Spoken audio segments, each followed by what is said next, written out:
अस्सलाम वालेकुम। आज मैं आपको इंतहाई खूबसूरत मस्जिद दिखाता हूँ जो कि हमारे घर के बिल्कुल पास ही आती है। और माशाल्लाह बहुत ही प्यारे अंदाज में इसको बनाया गया है। इसके दोनों अतराफ फ्रंट और बैक में अगर देखें तो इसके फ्रंट पे ग्लास है और बैक पे भी ग्लास लगाया गया है, जिससे सारा दिन सनलाइट जो है इसके अंदर आती है और एक मुनफरद नज़ारा जो है वो यहाँ पे देखने को मिलता है। तो बाकी अल्लाह के घर हैं, तो अल्लाह के घर में बड़े हों छोटे हों जिस तरह के भी हों, अल्लाह के घर में सब बराबर हैं और यही हमारे इस्लाम का हुस्न है।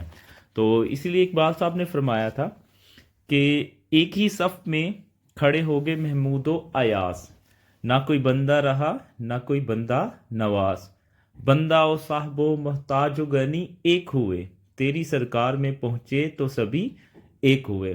तो यही हमारे इस्लाम का जो एक मैसेज होता है कि यहाँ पे कोई भी छोटा बड़ा नहीं है, सब अल्लाह की नज़र में और सब इंसान बराबर हैं। अगर हम अच्छे अमाल करते हैं तो अच्छे अमाल की वजह से हम अपना मुकाम पाते हैं, ना कि मालो दौलत की वजह से। तो इसलिए हमें हमेशा अच्छे की उम्मीद और अच्छा सोचना चाहिए।